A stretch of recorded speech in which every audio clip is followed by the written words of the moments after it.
everyone. Currently, are you someone who has got your unconditional offer letter for your UK university for your masters, and you might be waiting for your CAS number, and you are in a real eagerness to get prepared for your pre-CAS interview? Then if you are in such a scenario, then this video is for you. Hi everyone, I'm Shamla. So this YouTube channel is all about a quick 10-minute short videos on my experiences on different situations. It is professional, educational and health relevant. Do share, like and subscribe to this channel and spread a word on this channel. So let the knowledge spread to everyone else and let it help to everyone. This video is all about top 10 questions which will be asked for your pre-CAS interview. To give you a background, like I myself have just graduated just yesterday from Kingston University, London, finishing my MSc User Experience Design, which I'm really happy about. So I thought of making this video on giving you guys tips on my friends on how was my experience and how I cracked my pre-CAS interview. So these top 10 questions preparation really helped me out to crack the pre-CAS interview. So I thought, why not I give this questions tips to you guys. So I hope these top 10 questions which will be asked in the pre-CAS interview helps you crack the interview successfully and get your CAS number and get your student visa successfully. Okay, then what are we waiting for then? Let's start with the video. Let's talk about the first question which will be asked is know your passport number. Okay, so here the thing is you need to by heart your passport number, okay, which is extremely important because as soon as the pre-CAS interview starts, they will ask first your passport number. So keep your passport number by heart. So this is the first question. So the second question is know your complete full name. So here you might say, I already know my name. Why should I really memorize it or something? What I mean by this is in your passport number, in your passport, basically you would have something like first name and then like middle name and last name, or a first name and the surname, right? So you should know the entire name, like your first name, middle name and last name. So they want to cross verify that if you are the particular person or not. So for that cross verification they might ask your full name. So know exactly the full name, sometimes even with the spelling as to how it would have given in the passport. For the cross verification they might ask. Okay, so this is the second question. So my third question is you need to understand the course accreditation your chosen course is in. What do I mean by this is, see, let's take the MSc User Experience Design which I did was accredited by BCS, which is a British British Computer Society. So it was accredited with this entire course MSc User Experience Design which I did from Kingston University, London, was accredited with BCS. It was tied up with that. So even it shows that this course is very valid and it's accredited with the BCS, as I said, the British Computer Society. So like that, whichever course you would have opted would have definitely got accreditation to a particular part of the society which your course might be tied up with in that particular university. So you need to know that accreditation as to which accreditation your course is tied up with, know its full form as well. So this is also one of the question which will be asked, okay, to understand how well you have known when you have done your research and when you have applied for your course. Okay, so this is the second question. And know a bit of nitty-gritty details on let's take the BCS which my course was accredited in. You need to I understood as to what is it doing and everything. So just know the nitty-gritty details. Okay, so this is the third question. The fourth question will be around know the different types of accommodations in which your university is offering with, like the student accommodations, and also where are you planning to stay. What do I mean by this is, see, consider the Kingston University London, which I did, actually was tied up with like around different five different accommodations.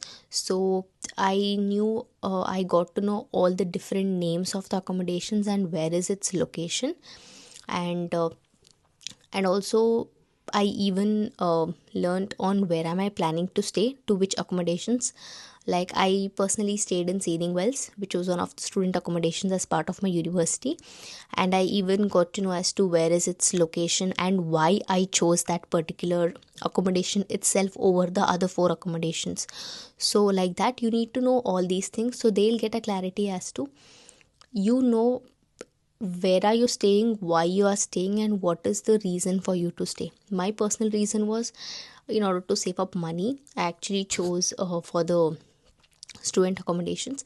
And don't tell this, you can tell it in a way like student accommodations is more convenient uh, as a student for me when I'm doing masters, in terms of the bus facilities, and more closer towards the university, and the facilities it had in and around the accommodations, as it was not for a long term, it was not for a short term, right, it was for an year.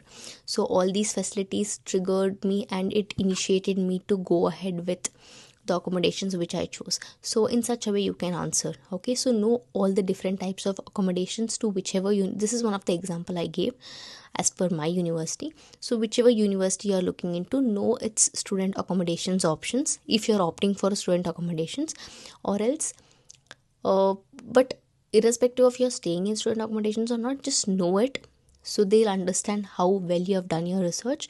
And if you're planning to even stay in a private accommodations, in any private accommodations, like it could be through Amber or any other accommodations, just know why you chose that location and what are the conveniences you looked at when you're choosing it. So this is the fourth question.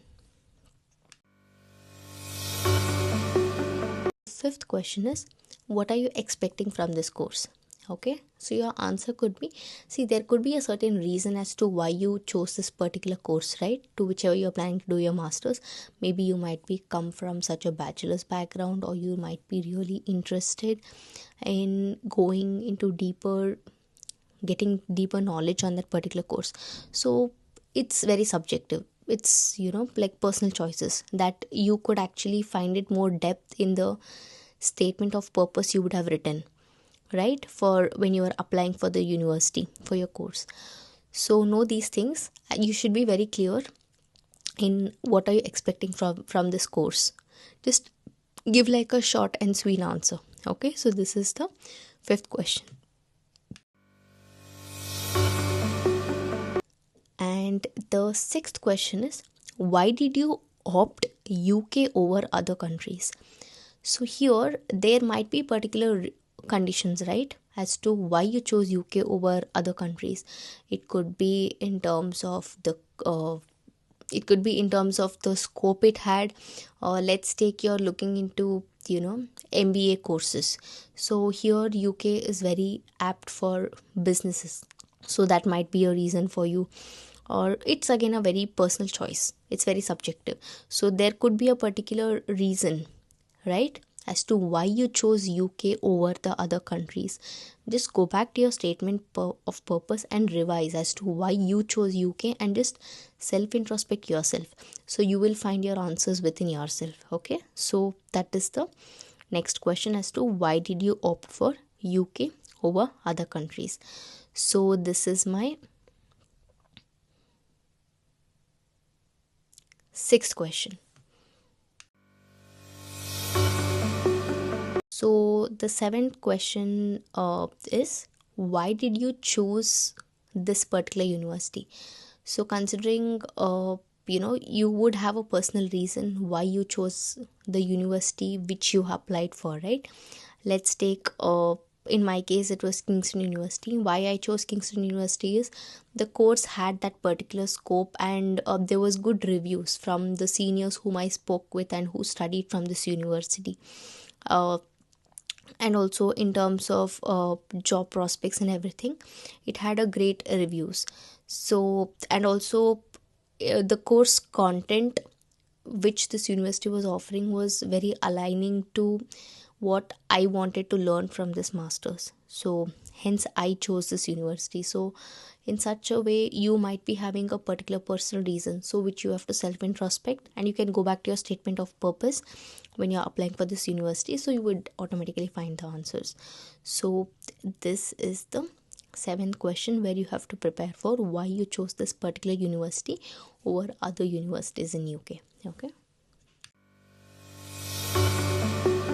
And my eighth question is, what is the fees you paid? You need to be very, you should know clearly what is the fees you paid for this particular course. Like, is it you paid in installments, or you paid completely full, or you have taken like you're paying like in installments, or how much amount you paid. You need to be very clear about this. Know these things in by heart, so that would be helpful for you. Okay, so this is the eighth question.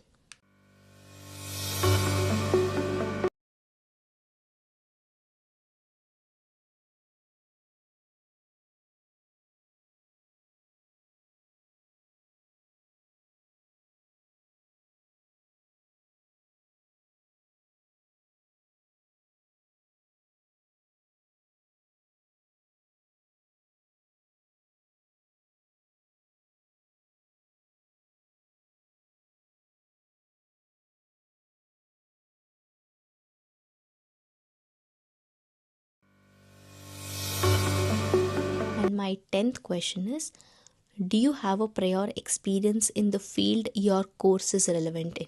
So here you need to be very clear, telling them that uh, if you have any prior experience, like let's take you are planning to do your masters in architecture, then if you have any prior experience as an architect, you need to mention that, like, I have worked for 1 or 2 years as an architect in so and so place. So hence, with an exposure of job experience I had, I want to enhance my knowledge, hence I am opting for this master's degree. So it would actually enhance my uh, it would broaden my perspective towards the field I had prior work experience in. So you can go about in this way. So you need to be very clear as to how many number of experience of work you had in the field of the course which you're planning to do your masters in. So be very clear cut in it. So this is my 10th question. So with this, I would like to give you some pro tips. Like, see, every question whatever I mentioned, when you're answering it, remember these short tips. First thing is, be very short and crisp in your answers. Okay, don't elaborate, don't tell stories. Be very crisp and sharp in your answers, very short answers. For this, you can use like a star format method. When you're preparing for these questions, use a star format method. It's like situation, task, action, and result. Okay, so in this format, you can prepare yourself when you're preparing for the questions which I previously mentioned. So just go about with explaining it with maximum with 2 to 4 lines. So that should be more than enough. Don't tell stories, because the interviewer doesn't have so much of patience. The more shorter, crisp, and direct you are, the better it would be. So it creates that good impression. So you need to prepare accordingly. So go with star format, go with 2 to 4 lines maximum. You can go a bit more, but don't tell long stories. Be very short and crisp in your answers.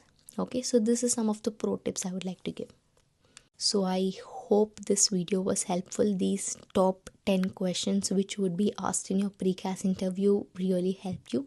And also one more thing, remember, don't become too conscious. Just prepare yourself very well and just be yourself. Okay, you need not become very conscious or anything. Just do your best and live the rest. Okay, so that's how you need to be. Prepare yourself, don't go very cautious. And also one more thing, wear like a very formal dress. Don't go with any normal dresses or anything. Wear like a formal dress, like a jacket, like how you go for an interview in an office, right? Wearing like a formal clothes.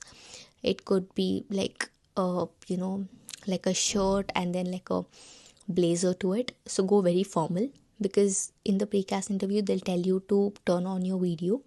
So you need to, it shows your professionalism. Okay, so this is one of the tip I would like to give. Wear a very formal clothes, okay, and be very short and crisp in your answers, and just follow the pro tips which I said previously. So yeah, so with this, I hope these top 10 questions for your pre-CAS interview really help you. I hope you like this video. Do like this video, share this video, and subscribe to my channel. Okay, just put in the comments as to how your pre-CAS interview went, and all the very best. Do really well and have a successful pre-CAS interview ahead. Okay, see you in the next video then. Bye.